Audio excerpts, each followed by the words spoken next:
Welcome back to the fire, strangers. It's getting a bit cold these nights. I thought to warm up our bones a little, I'd let us travel a little further south and a little further east, to the steamy pines of the Bayou country, the sugar state, old Louisiana, with marshy ground and muddy water, the child of the Mississippi River, and home to both Zydeco music and the best darn food you'll find this side of the border. Home to other things, too.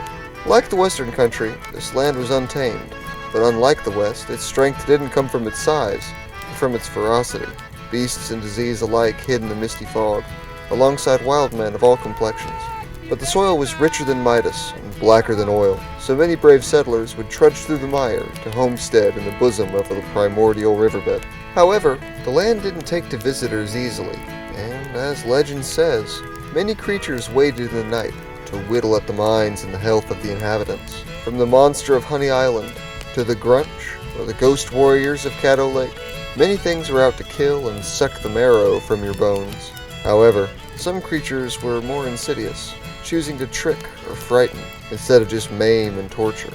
One of these tricksters is the Follet, or as I was told, the Jack-o'-the-lantern, a vengeful haint of the muck that can both help and hurt, kill or save. The Follet appear in a couple forms, but most notably they appear as flashing orbs of light, about chest height, and rock slowly like an oil lantern on a low burn.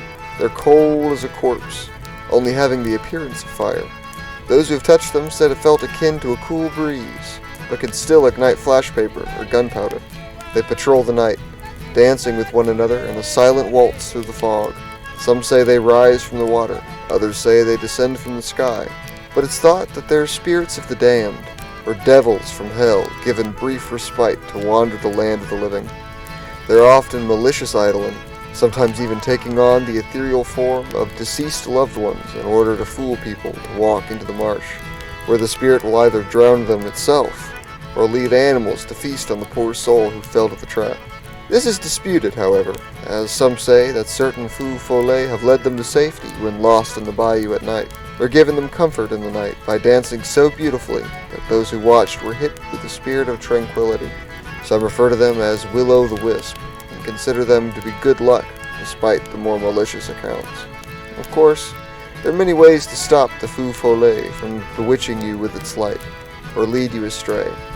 The Indians would erect tripods of sticks and bind them to the ground, casting away the spirits from that place and creating a barrier of protection.